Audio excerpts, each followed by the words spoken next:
بعض علماء کے قول پیغمبر اسلام کی رحلت کے چوتھے دن سیدہ کائنات کے در پہ آگ لے کر لکڑیاں لے کر آئے. چوتھے دن صرف سوچیں کہ ابھی پیغمبر اسلام کو رحلت کیے 3 دن گزر چکے, چوتھا دن شروع ہے. یہ کیا معاملہ ہو گیا؟ پیغمبر اسلام کے دروازے پہ لکڑیاں جمع ہیں, ہاتھوں میں آگ ہے اور تازیانے ہیں, ہاتھوں میں تلوار. یعنی ہم نے کہاں سے ترقی کی؟ اس دور کی بات کرتا ہوں میں. ابھی 2 مہینے پہلے ذی الحج میں پیغمبر اسلام نے حجۃ الوداع انجام دیا. 2 مہینے پہلے ذی الحج, محرم, صفر, 28 صفر کو پیغمبر اسلام رحلت کر گئے. 2 مہینے بعد رحلت کر گئے. ابھی صرف 2 مہینے گزرے. حج میں 12 عرض کیا, کم سے کم 90,000 افراد شریک ہیں.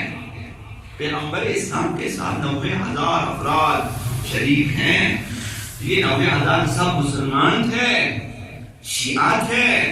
اس وقت تو شیعہ سنی کی بات نہیں تھی, پیغمبر اسلام زندہ تھے. پیغمبر, اہل بیت پیغمبر, اصحاب پیغمبر. شیعہ سنی کی تفریق نہ تھی اس وقت. تو یہ 90,000 افراد, پیغمبر اسلام سیدہ کائنات کے بارے میں کیا کچھ فرمایا ہے.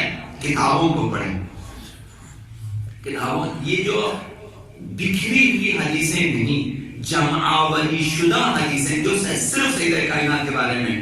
اس دن بھی عرض کیا, اس کتاب کو پڑھیں جس کتاب میں صرف اور صرف حضرت عائشہ کی حدیثیں درج ہیں سیدہ کائنات کے بارے میں.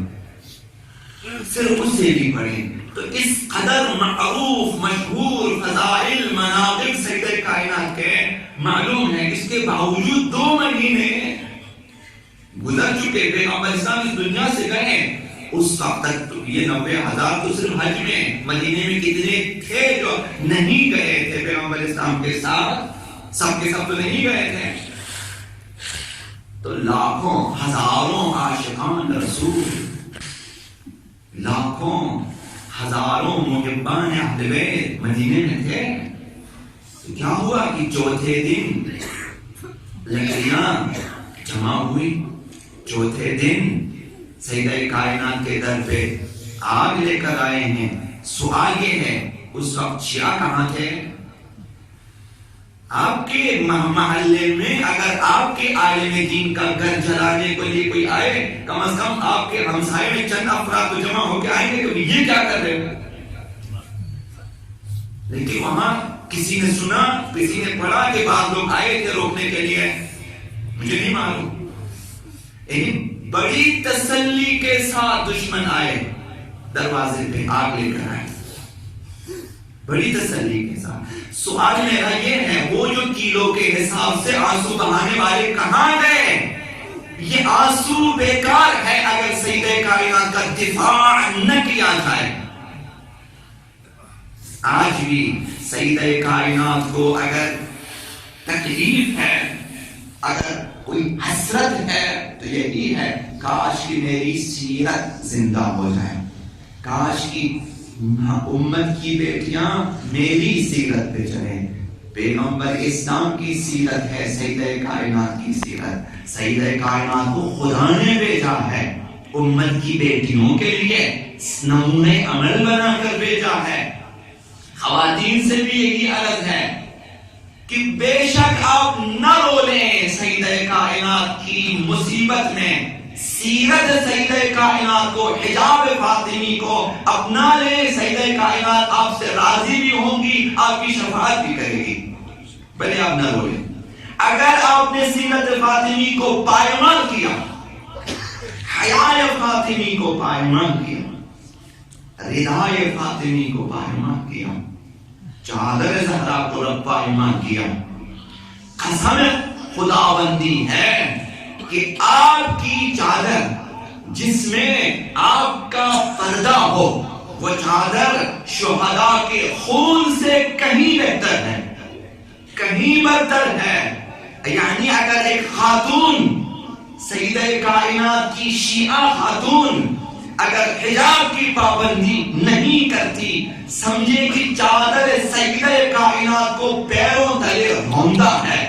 میں عرض نہیں کرتا، حضرت آیت اللہ بہجت نے فرمایا ہے اگر ایک خاتون پردہ نہیں کرتی ہے وہ سیلی سیدہ کائنات کے رخسار پہ رسید کرتی ہے. سیدہ کائنات کو رونے والوں سے زیادہ سیرت فاطمی، حجاب فاطمی کو اپنانے والوں کی ضرورت ہے. آپ فرض کریں میں اور آپ شب روز گریہ کریں، رولیں اور ہم حلال و حرام کی پابندی نہ کریں، جائز و ناجائز کی پابندی نہ کریں، محرم و نامحرم کی پابندی نہ کریں، شب و روز رولیں، ساری عمر رولیں. اگر ظہور فرمائیں حضرت آقا امام زمان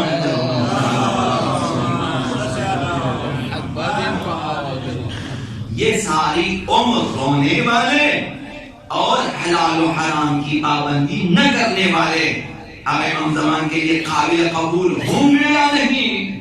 آپ کو بتا دیں. میرے پاس بعض باتیں، چند باتیں اس سے زیادہ نہیں ہیں. ایک بات تو ہمیشہ عرض کی، اسے یاد رکھیں. آقا عبداللہ حسین، کتاب کا نام بھی آپ کو بتا دیا ہے، کتاب الحق میں 2 جگہوں پہ لکھا ہے. آقا عبداللہ حسین نے فرمایا 2 باتیں اپنے اصحاب سے فرمایا جو کربلا جا رہے تھے، شہید ہونے جا رہے، جان دینے جا رہے تھے، خون بہانے جا رہے تھے، ان سے فرمایا اگر کسی کی گردن پہ کسی کا حق ہے وہ میرے ساتھ کربلا نہیں جائے گا، وہ میرے ساتھ کربلا میں شہید بھی نہیں ہوگا. یہ فیصلہ عبداللہ حسین کا. تو آقا امام زمان ہمیں کیسے قبول کریں گے ان خواتین کو جو حجاب کی پابندی نہیں کرتی، مخصوصاً شادی کے دنوں میں ناچتی ہیں، گاتی ہیں، مثلا لہو و لعب میں مبتلا ہو جاتی ہیں، پھر ایام سیدہ میں شاید کلو کے حساب سے آنسو بھی بہا دیں. یہ آنسو سیدہ کائنات کے لیے بہاتی ہیں یا اپنے لیے؟ میرا خیال یہ ہے کہ اپنے گناہوں کو یاد کر لیتی ہیں اور ان کو دلانے کے لیے رو لیتی ہیں. یہ اس کا اپنا کام ہے.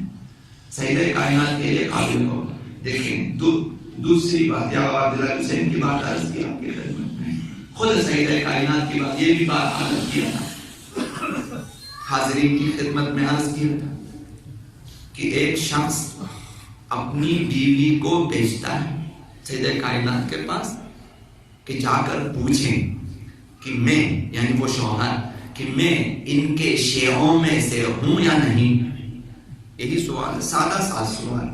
وہ خاتون آتی ہے سیدہ کائنات کے پاس، یہ روایات میں موجود ہے، اور آ کر سوال کرتی ہیں کہ میرے شوہر نے پوچھا ہے کیا وہ آپ کے شیعوں میں سے ہیں یا نہیں.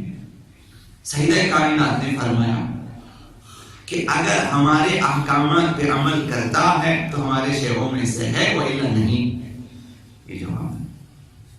یہ جواب ہم سب کے لیے ہیں، میرے لیے بھی ہیں اور آپ کے لیے بھی. ہر شخص اپنی جگہ بیٹھیں اور جا کر دیکھیں، دین پہ عمل کرنے کی کوشش کریں، دین کو سمجھنے کی کوشش کریں، دین بنانے کی کوشش نہ کریں. مصیبت یہ ہے کہ ہم اپنے اندر اپنے لیے دین بنانا چاہتے ہیں، دین اپنے لیے ایک الگ دین بنانا چاہتے ہیں. یہاں مشکل پیش آ جاتی ہے، مشکل پیش آ جاتی ہے.